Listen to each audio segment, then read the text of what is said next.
pour lancer la première équipe qu'on accueille, qui est l'équipe de Roscoff, qui va nous présenter un sujet qui nous tient à cœur, parce que ce petit mot qu'ils vont introduire, c'est la première fois qu'on va l'entendre. Ça fait un petit moment que nous on l'utilise dans nos prises en charge, mais du coup c'est très chouette. Donc voilà, on accueille Simon et Aïlig pour parler de réathlétisation. Bonjour à tous, moi c'est Aïlig, je suis enseignante APA à Roscoff avec Simon. Et moi je remplace actuellement Aline, que certains ont peut-être déjà rencontré, qui reviendra sur le poste en janvier la prochaine. Donc en fait nous on travaille en SSR, donc on est en ce moment spécialisé plus du côté Nutri-Respi, et donc il y a tout un poste qui est financé aussi grâce à Vaincre la muco, un temps plein. Donc on utilise ce temps plein pour compléter en fait notre prise en charge. Donc nous c'est des séjours de 3 semaines principalement. On voit un petit peu aussi les patients en hôpital de jour au CRCM, mais grâce justement à ce temps plein VLM. Sinon on était exclusivement sur la réhabilitation respiratoire. Et donc du coup ce temps plein nous permet de faire plein de projets, d'individualiser un petit peu plus la prise en charge, de faire de l'éducation thérapeutique, de faire ce genre de rencontres. Donc voilà, beaucoup de choses. Et du coup nous on va vous présenter un petit peu notre protocole en fait, de réhabilitation respiratoire qu'on a un petit peu revu dernièrement justement par rapport à tout ce que Marianne a amené. Du coup juste pour rappel, nous du coup on fait des séjours de 3 semaines comme a dit Aïlig, où les patients en fait rentrent et ils vont avoir essentiellement de la kiné et de l'APA. Alors la kiné va se charger un petit peu plus de tout ce qui est réentraînement à l'effort sur vélo, du qigong le mercredi matin et des créneaux gym. Et après tout ce qui est kiné et respi, ça c'est de l'individuel. Et après du coup nous, la partie APA, on va avoir vraiment tout ce qui est réentraînement à l'effort sur ergomètre, que ce soit rameur, vélo elliptique, le tapis, du vélo-bras. Réentraînement à l'effort aussi par la marche, donc on pratique de la marche nordique, du tir à l'arc et de la musculation. Musculation ça peut être sur machine ou à poids de corps. Et du coup par rapport à ça déjà, depuis que ce programme existe, on retrouvait quelques doublons en fait avec les kinés, on arrivait à bien s'arranger, mais il y avait quand même quelques doublons sur le planning. Et donc depuis l'arrivée des modulateurs, c'est vrai que ça a augmenté un petit peu, enfin même beaucoup, l'hétérogénéité des patients.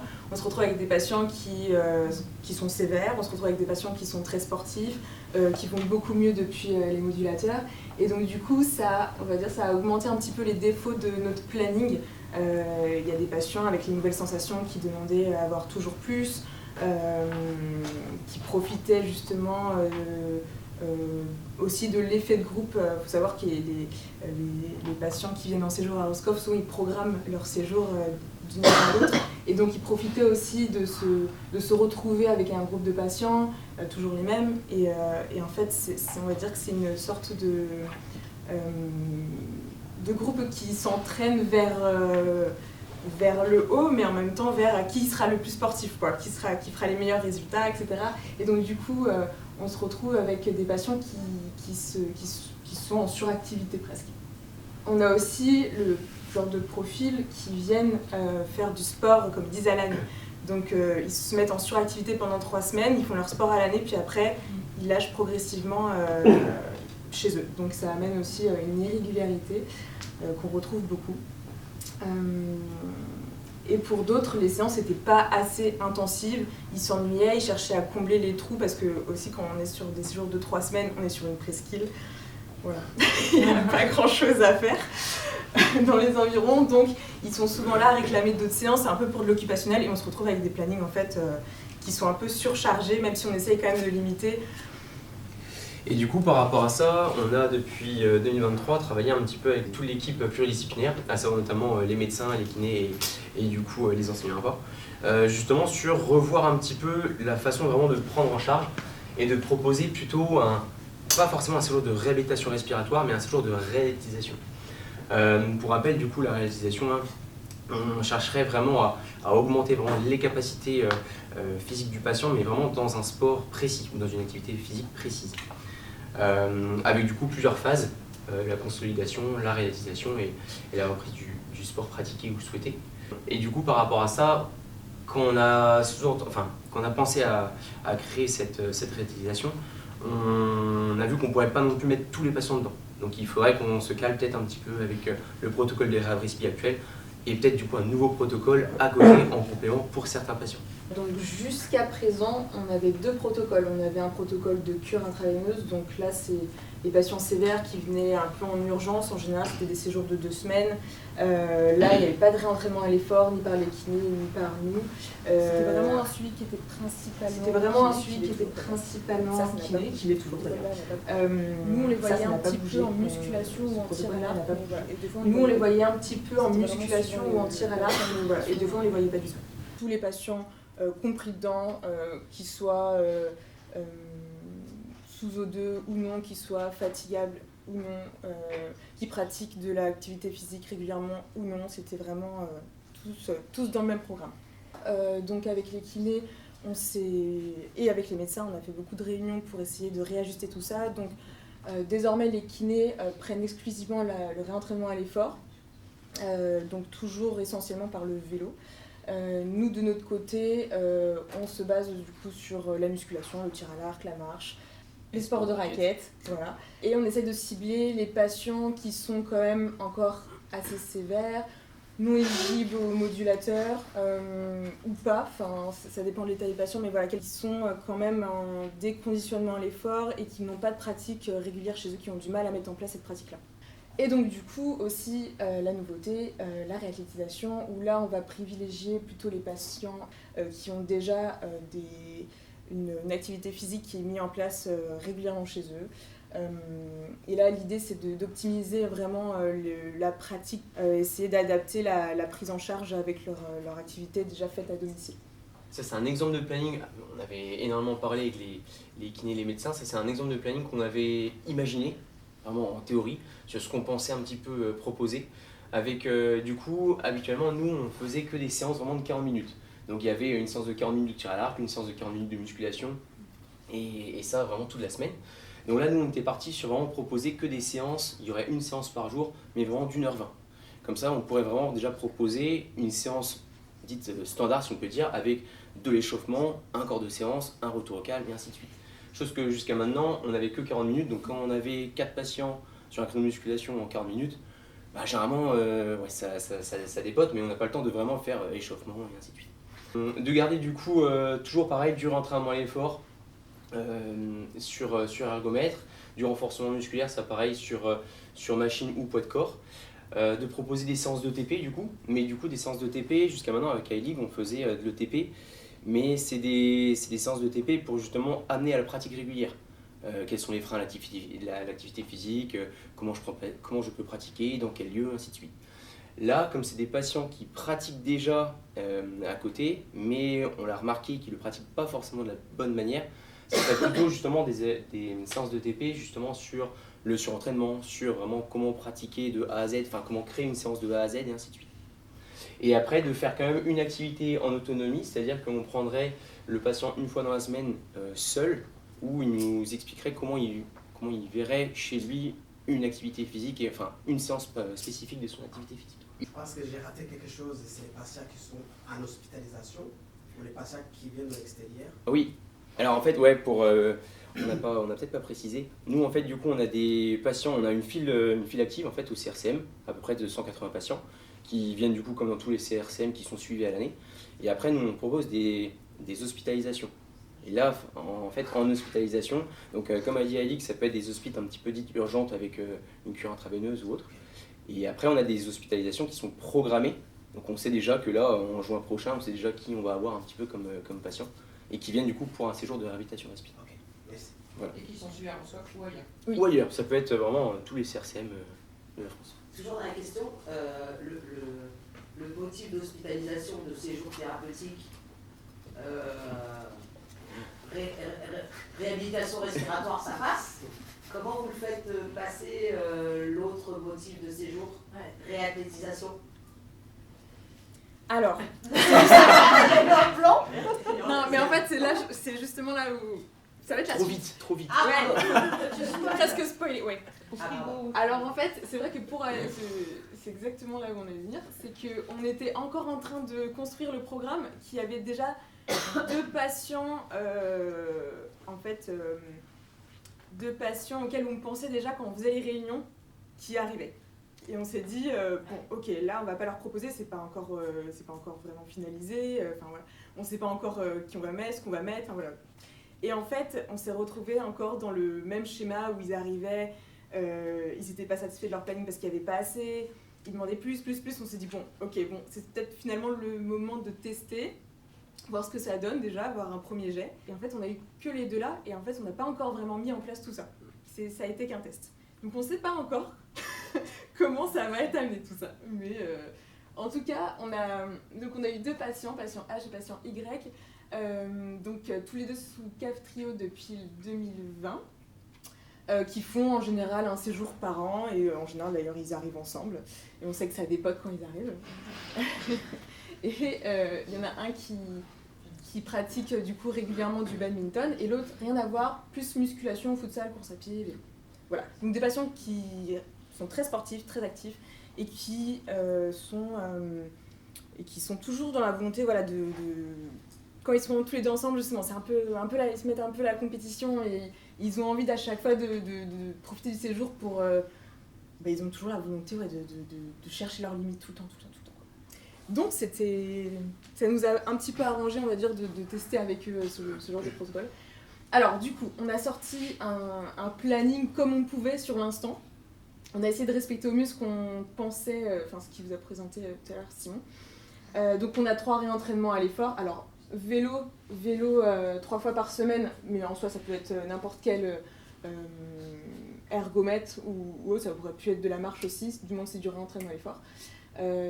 Avec un programme plutôt en HIIT le lundi, plutôt fractionné le mercredi et plutôt du continu le vendredi. On a essayé aussi d'intégrer du renforcement musculaire spécifique à leur pratique. Les circuits training qui faisaient ça tous les 2 ensemble. Là, la séance spécifique TRX, c'était vraiment, là pour le coup, il était tout seul, c'était pour le patient Y qui faisait de la musculation et qui avait une sangle TRX chez lui. Donc là, pour le coup, on lui a fait une séance spécifique avec ce matériel-là.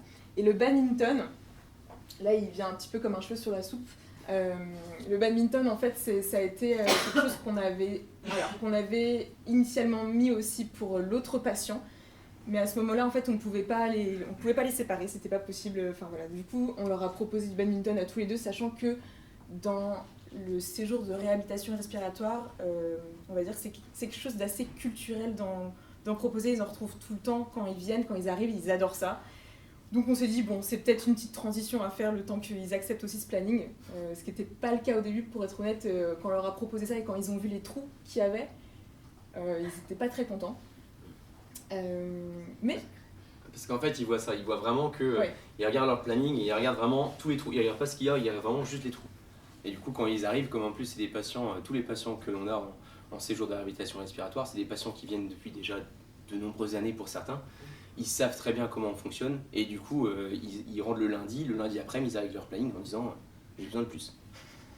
Donc, ouais, ils connaissent très bien le fonctionnement. Ça, c'était un exemple de séance.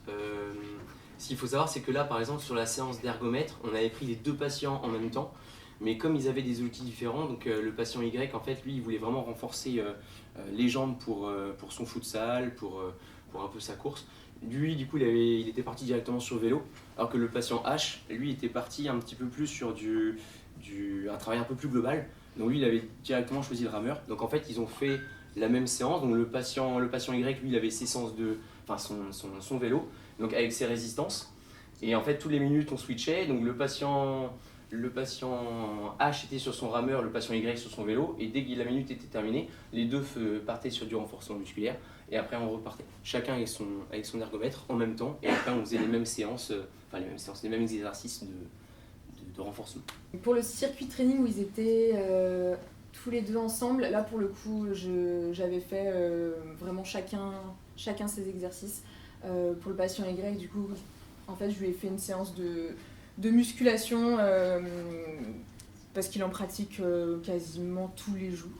Donc là, j'ai fait par rapport aux charges qu'il utilisait chez lui, etc. Pour le coup, je me suis pas référée aux exercices qu'il faisait, j'ai essayé de lui en proposer des nouveaux, aussi des choses qu'il avait l'habitude de faire. Enfin, on a un peu touché à tout, mais là, l'objectif, c'était vraiment le renforcement du haut du corps. Et pour le patient H, là pour le coup c'était quasiment à poids de corps. C'était surtout du renforcement qui compléterait l'activité du badminton. Donc tout ce qui était renfort des membrnes, coordination, proprioception, stabilité de l'épaule. Voilà, tout tournait autour de ça. Et à la fin de la séance, je les mettais ensemble pour... en fait, voilà, encore une fois, ils aimaient, ce qu'ils ont bien aimé en fait dans ce genre de programme, c'est d'être tout le temps à deux et de pouvoir se motiver ensemble. Donc du coup, là, l'idée, c'était de se retrouver en fin de séance pour faire quelques exercices ensemble. C'est quoi le temps de travail sur cette séance? C'était pas autant de travail, là, c'était aux répétitions. Il n'y avait pas du tout de temps de travail. Non, là, à part, tu vois, la chaise, 30 secondes, dès qu'il avait fini, hop, il enchaînait. Et tous les tours, à chaque tour, il avait une ou 2 minutes de pause. Ouais. Eux, ils arrivent à faire aucune pause là entre les exos. Vous êtes en pure circuit, ils enchaînent. Ouais, il enchaîne, ouais. Et du coup, on avait juste fait un petit questionnaire rapidement, justement de 1 à 5, avec 1 pas du tout satisfait et 5 très satisfaits. Eux, ce qu'il en ressort vraiment, on avait laissé des petites cases après où ils pouvaient mettre tous les commentaires qu'ils souhaitaient. Eux, ce qui ressort vraiment, c'est qu'ils appréhendaient énormément quand ils ont vu en fait le planning qu'on proposait. Ils avaient dit à Ellie que... comment ils avaient dit ça, je crois que c'est ici. Ouais, qu'ils étaient mécontents en fait du programme. Et en fait, au bout de 2 jours, ils se sont rendus compte qu'il y avait peut-être quelque chose à faire et que ça pouvait être un peu plus intéressant, en tout cas pour leur pratique à eux, justement de partir là-dedans. Pareil, un des retours qui était très positif, c'est que avant, en fait, ils nous disaient que la kiné, ils ne voyaient pas à quoi ça leur servait, parce qu'ils crachaient plus, parce que... Donc en fait, ils demandaient à faire du renforcement musculaire en plus sur la kiné, en plus de tout ce qu'on faisait à côté. Et que là, maintenant, ils ont vraiment compris en fait l'intérêt de la kiné avec des étirements après nos séances à nous, où vraiment c'était du stretching, enfin un peu de kiné respi aussi, enfin c'était un petit peu plus intéressant en tout cas dans ce sens-là. Et pareil aussi, apprendre à savoir réguler son effort. C'est des patients qui, les années précédentes, ils pouvaient être vraiment toute la journée à fond, et sans aucune limite. Là maintenant, avec des séances vraiment d'1h20, ils ont compris vraiment pourquoi on prenait 1h20, et déjà qu'en 1 heure de séance pleine, avec échauffement, corps de séance et retour au calme, on pouvait déjà avoir quelque chose d'intéressant, et que ça ne servait à rien de pratiquer toute la journée. C'est vrai qu'ils disaient que les créneaux de 40 minutes, en fait, ils avaient à peine le temps de commencer, que finalement c'était déjà fini. Donc en fait, c'est ça s'enchaînait toute la journée. Ils n'avaient pas vraiment l'impression de pratiquer dans leurs intensités, alors que là, vraiment, en 1h20, on pouvait beaucoup plus individualiser et faire des... Enfin, même si on ne prenait pas forcément 1h20, en fait. Des fois, on prenait... 1 heure. Ouais, 1 heure, à peine 1 heure. Mais on avait le temps vraiment de rentrer dans le vif du sujet et au moins, ils se sentaient vidés. Hein. Ils en redemandaient pas. Ils en redemandaient pas, donc c'était chouette. Donc justement, les perspectives par rapport à tout ça, donc tout le monde était très content de cet essai. Maintenant, on n'avait pas eu le temps de finaliser, même de commencer les séances de TP. Enfin, on avait un petit peu commencé, mais c'était vraiment très très peu. Donc on n'a pas intégré les séances de TP. Là, l'idée, c'est que les prochaines fois, on puisse vraiment en faire... Là, en fait, ce qu'on a fait, c'est que pendant les séances, on a beaucoup parlé avec eux, on échangeait beaucoup par rapport à tout ça, par rapport au fait de construire une séance. Enfin, voilà, le TP se faisait un peu plus de manière informelle, mais c'était pas vraiment des vraies séances. L'idée aussi, c'est de planifier 2 périodes sur l'année 2025 de 3 semaines. Idéalement, sur cette période-là, ce serait de ne pas prendre de séjour de réhabilitation respiratoire, pour vraiment se concentrer que sur eux. Là, on avait les deux. C'est pour ça que le planning, c'était compliqué. On devait gérer les patients en réhab respi sur leur planning. Et je ne sais plus si on l'a dit, mais ce planning-là, nous, on l'a fait entièrement sur du temps financé par VLM. Donc c'était vraiment un planning qui était complètement à côté. Donc il fallait jongler un petit peu avec ça. Donc l'idéal, ce serait que les prochaines fois, enfin sur le long terme, si tous ces essais sont concluants, qu'on puisse intégrer tout ça à notre planning. Faire une cohorte de 3 ou 4 patients, ouais. Et en gros faire comme a dit Alic, 2 périodes dans l'année où on se dit bon bah voilà, jusqu'à peut-être imaginons mai ou juin on fait la réhab respi, en juin on arrête, on fait 3 semaines de réutilisation, là on fait rentrer des patients, peu importe le CRCM. Une fois que le séjour vraiment des patients est terminé, on reprend la réhab respi jusqu'à septembre, et là à septembre on refait. Ça serait de partir un peu dans ce style. Ouais. C'est vrai que c'est pas la majorité de nos patients, mais on en a quand même, et c'est vrai que que pour ce genre de profil, c'est vrai que la réhabilitation respiratoire convient plus. Après, se poser aussi la question du terme. Nous, on appelait ça la réhabilitation au début, et c'est vrai que ça faisait sens dans le sens où les patients commençaient un petit peu à avoir Kaftrio, et donc c'est un peu des nouveaux repères. Maintenant, est-ce que sur le long terme, est-ce qu'on appellerait pas ça autrement, se demander prépa physique adaptée, je sais pas. Ça, c'était question ouverte pour tous, pour finir. Voilà. Merci. Merci beaucoup. Est-ce qu'il vous est pensé justement des éléments pour faire justement ce tri, quelles sont les personnes qui vont aller là-bas? Parce qu'il y a un chose, c'est mon ressenti, j'y veux aller plus loin, parce que tu avais dit déjà sur la partie de rédaction respiratoire. Il y a des gens qui vous font, mais peut-être ils ne sont pas vraiment en condition d'y aller. Quels sont les éléments que vous utilisez? Vous faites un test, c'est avec le médecin, c'est quels les éléments que vous allez faire pour faire les tri? En fait, c'est ça justement, c'était il y a une des réunions justement, était le thème de l'intégration, de l'inclusion. Les médecins disaient que, par exemple, on ne pouvait pas se fier au test dans le sens où un TM6 ne va pas être représentatif d'une activité intense ou d'un patient complètement sédentaire. Et du coup, de faire plutôt en fonction peut-être de nos retours à nous qu'on a déjà par rapport aux anciens séjours. Ou alors voir, et c'est là où aussi nous on disait que ça pouvait être limitant, c'est qu'ils disaient à l'entrée en fait on fait des tests, en fonction des tests on le baptise soit en protocole réhabilitation respiratoire, soit en protocole réhabilitation. En fait nous on a très vite dit que ça serait pas possible dans le sens où nous on ne pourra pas être sur deux fronts en même temps. Nous c'est pas forcément, en tout cas de notre point de vue, c'est pas forcément une histoire de test, c'est surtout une histoire de voir est-ce que la personne déjà pratique régulièrement. Elle peut très bien avoir un TM6 de 450 ou un TM6 de 700. Derrière, si en fait il y a une pratique déjà régulière, mais juste qu'elle veut approfondir comment faire cette pratique d'activité chez elle, ça peut être justement intéressant d'avoir quelqu'un dans cette période-là. Ça veut dire qu'on va faire l'inscription, justement, mais déjà les motivations pour aller sur Exactement. La semaine, là, les périodes, c'est là que ça va être complètement. soulagé. Parce qu'on peut très bien avoir une personne qui fait... là, c'est vrai que là, ces patients-là, ils sont à quoi? Ils sont à 750 mètres au TM6? Ah oui, au moins. Un truc comme ça. Mais on peut très bien avoir une personne qui fait que 450, mais qui souhaite avoir une pratique régulière, qui a déjà une pratique régulière chez elle de 3 ou 4 fois par semaine, mais qui va juste avoir des clés sur justement comment faire peut-être un peu mieux. Et du coup, là-dessus, on pourrait partir. Et peut-être aussi la stabilité. Nous, en ce moment... on a un patient, soit il arrive et il peut te faire des triathlons, soit autant il peut être en cure l'année d'après, quoi. Et donc du coup peut-être voir avec cette stabilité-là aussi médicale, quoi. Ça franchement, là pour le coup, ça va être les prochaines réunions qu'on va faire avec les médecins, définir vraiment peut-être un petit peu mieux les critères. Parce qu'après les médecins disaient que si ça se pérennise, ils souhaiteraient faire peut-être un petit flyer qui expliquerait vraiment le principe de ce séjour-là pour après distribuer un petit peu et se faire connaître en fait le protocole. Et avant ça, il faut bien déterminer.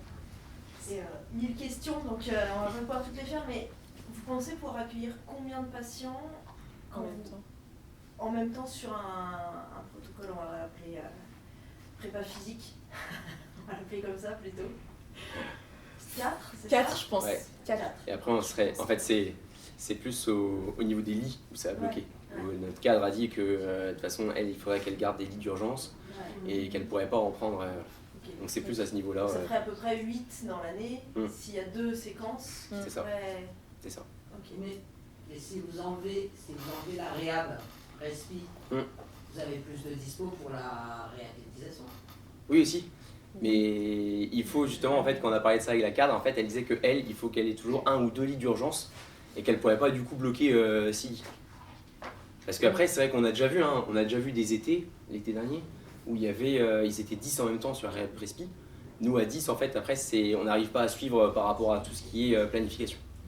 Oui, c'est vrai que le planning qu'on vous a proposé, qu'on vous a montré tout au début, ça, c'était le planning un peu le plus...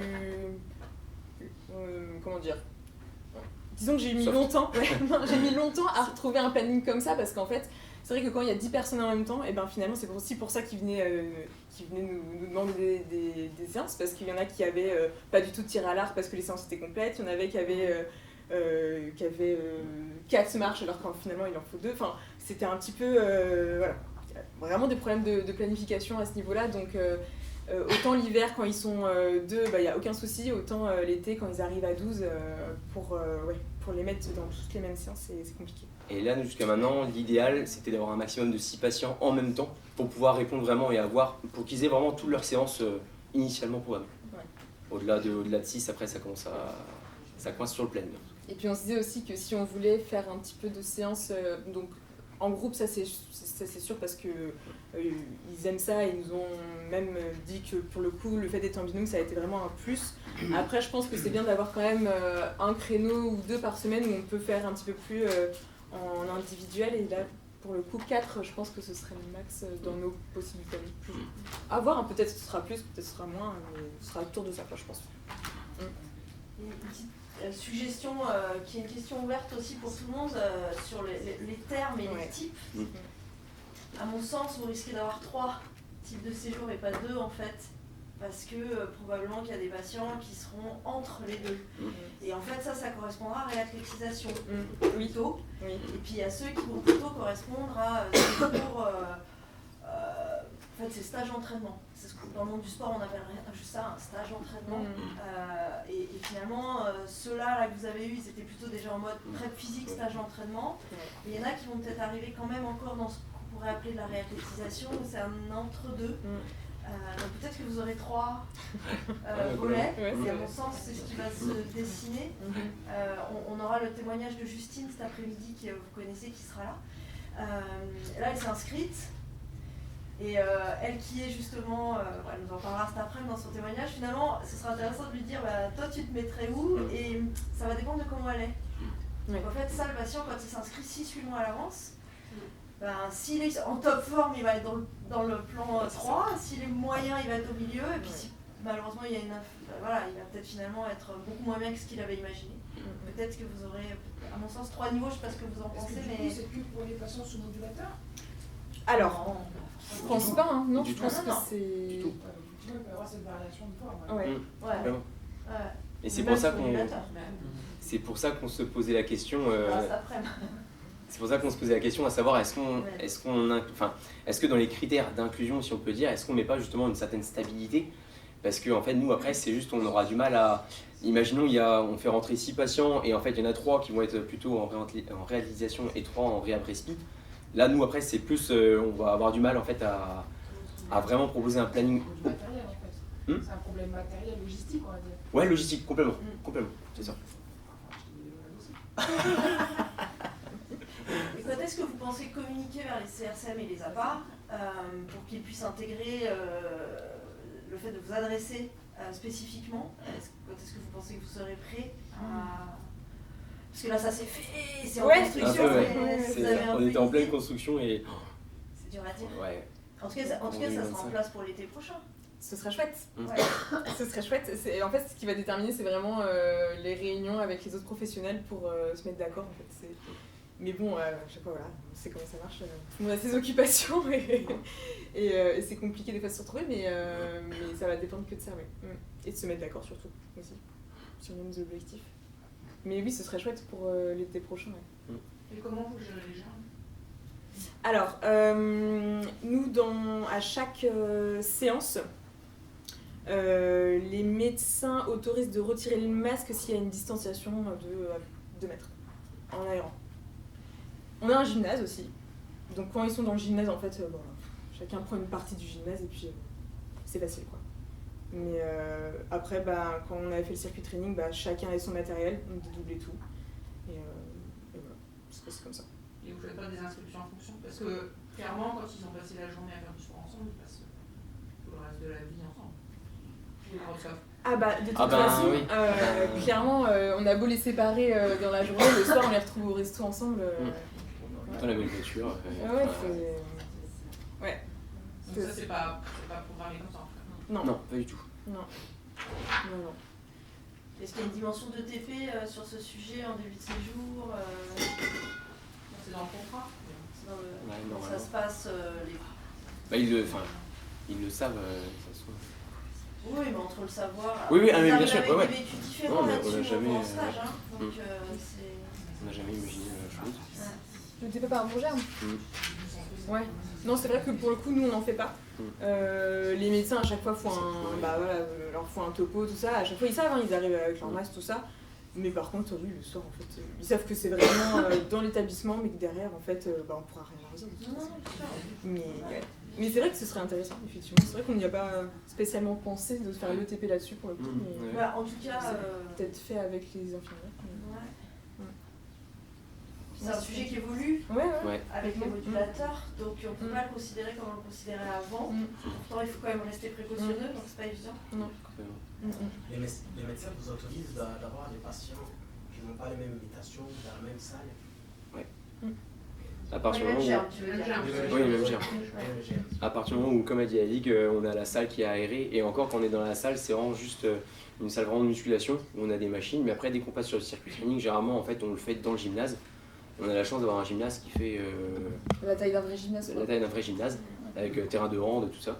Et donc en fait quand ils sont dans le gymnase, on fait en sorte d'avoir sur le circuit training, comme a dit Alig, en fait on va avoir par exemple si les deux doivent faire travailler du biceps, on va à chaque fois mettre deux paires d'haltères différentes, et en fait on les fait tourner, et chacun a son exercice. Ils sont jamais en même temps en fait. Ils font la séance en même temps, mais dès qu'il y C'est a... très bien si les autres les acceptent, parce qu'à Strasbourg, on a essayé par tous les moyens. Non, c'est hors de question. Donc, Ah oui, ok. je me demande comment s'organiser. Donc, si vous y arrivez à le faire, peut-être que nous, on aura aussi la possibilité peut-être d'intégrer des activités de cette manière. C'est intéressant. Ça, c'est vrai que c'est vraiment propre à chaque centre. Pour le coup, quand on discute avec d'autres CRCM, il y en a qui mélangent tout le monde, greffé, Luco, BVCO, il y en a qui ne mélangent pas du tout, il y en a qui... Voilà, c'est... On a eu une réunion régionale des CRCM il y a pas longtemps, et la question qui était revenue, c'était par rapport au CBC, justement, quand il ne crache plus, comment on va faire pour prouver qu'il a fait le plaisir. Ouais, c'est vrai. Du coup, effectivement, ça me semble logique parce que de mélanger, mais effectivement, ça semble logique de prendre des précautions. C'est indispensable de prendre des précautions. Et vos deux patients ne sont jamais en contact avec d'autres patients hospitalisés dans d'autres protocoles Ah si. Enfin, ils sont... alors, pas dans les... Pas des, alors, ils peuvent être dans... Alors, là, il n'y avait que sur la séance de badminton où ils pouvaient se retrouver avec les autres sur les séjours de réhabilitation respiratoire. Mais je crois que sur ce moment-là, allez, ils ont dû se croiser peut-être une fois. Mais en fait, c'était le même principe. En fait, à partir du moment où tu arrives et tu as la mucoviscidose, tu vas être t'es censé être dans le même programme et donc du coup, tu peux être sur les mêmes séances. Il y a quand même des sessions, avant les modulateurs, il y a peut-être une session pour les PIO, une session pour les non-PIO. Non.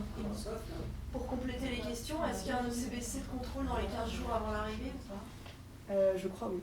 C'est dans les 15 jours avant l'arrivée, ouais. Alors, soit ils font à l'entrée, il me semble, soit 15 jours. Je crois pas que ce soit... Ouais, je crois qu'ils font à l'entrée. Ils font avant de venir. Oui, la demande de séjour de réhabilitation, on envoie les officiels vers les rachats et on doit envoyer qui date de moins de 15 jours. Qui date de moins de 15 jours, ouais. Et par rapport à ça, peut-être, on le faisait déjà, mais on l'a intensifié pour les stages étoiles et neiges. On demande que cette ECBC des 15 jours il soit fait à l'hôpital, avec le kiné et avec un sérum salé avant. Voilà. Parce que du coup, s'il y a vraiment quelque chose à cracher, que ce soit bien fait. Voilà. Donc on a mis ce protocole pour tous les patients qui viennent en stage, pour qu'il y ait quelque chose d'uniforme. Avant, quand les patients crachaient beaucoup, c'était moins problématique. Aujourd'hui, ça va... C'est ça, c'est un crachat induit en centre. Ouais, et un crachat induit en centre, et pas à réaliser, je sais pas où, je sais pas comment. Voilà. Et combien de temps avant Combien de temps avant 15 jours. 15 jours. Ouais, 15 jours avant, ouais. Voilà, pour avoir le temps d'avoir un résultat complet. Voilà. Et c'est ce qui permet de répondre aux interrogations aussi aux médecins qui pourraient être frileux à les regrouper. Il faut avoir des preuves de l'état bactériologique et de pouvoir se derrière. Hein? Voilà, et tu en tiens compte derrière, exactement. Ouais. Exactement. Je repose la question différemment. Vu la situation économique actuelle, est-ce que vous pensez que les médecins vont aller prescrire des séjours remboursés par la sécurité sociale pour des patients qui deviennent très sportifs? Ouais, alors je suis... Point d'interrogation, point. Ah mais nous on est 100% d'accord, enfin je veux dire on a complètement ce point de vue là, on se dit est-ce que c'est encore utile, légitime En fait le truc alors, c'est... utile, légitime, oui, remboursé par la sécu, c'est ça le... c'est ça. Alors qu'est-ce qu'elle avait dit Je crois que la question se posait, elle s'est posée la question notre médecin Sophie Ramel.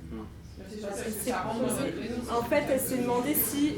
En fait, elle s'est demandé... Alors, je crois qu'elle se posait pas trop la question pour le séjour, mais elle se posait la question déjà pour le lit.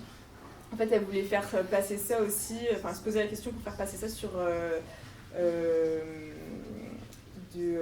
ça s'appelle, de l'hôpital de jour. Et donc, du coup, qu'ils aient leur propre réservation, leur propre logement. Ouais, pour se loger à l'extérieur, en fait. Pour libérer des lits. Pour pas que ça prenne dans l'hospitalisation et que en fait ça leur fasse prendre conscience en fait que y a aussi d'autres patients qui sont là et qui ont besoin de venir aussi en urgence et que c'est pas c'est des séjours une fois par an pour ce genre de patients c'est en étant en externe. Ouais, en externe. Ça c'est possible. Ouais. Après, c'est vrai que voilà, ils ont d'autres problématiques aussi. Il y a des médecins dans la salle, mais j'aimerais avoir leur réaction. Il y en a un dans le coin à côté du radiateur. Oui, je suis assez d'accord en fait avec... parce que moi, en tant que médecin, effectivement... alors, privilégier les durs, les réhabilitations. C'est des magnifiques programmes, etc. Alors moi, c'est vrai que mes premières interrogations au fur et à mesure, c'est exactement comment on fait avec les germes, voilà, c'est ça la première chose. Et c'est aussi ce à quoi j'ai pensé, outre, oui, c'est super comme programme et c'est génial comme prise en charge, mais du coup, je me dis, mais c'est... Alors, je ne sais pas si le terme... non, c'est un mauvais terme, mais spontanément, je me dis, c'est peut-être un peu trop de confort, entre guillemets, dans la... C'est pas le terme. Mais c'est vrai que, oui, autant la réhabilitation, mais après, on pourrait très bien envisager ce séjour-là payant par les patients. Mais c'est aussi ce que je me disais, est-ce que demander une petite compensation, je ne sais pas, même un peu symbolique, parce que finalement, on n'est plus autant dans la nécessité de soins, finalement. C'est peut-être un programme...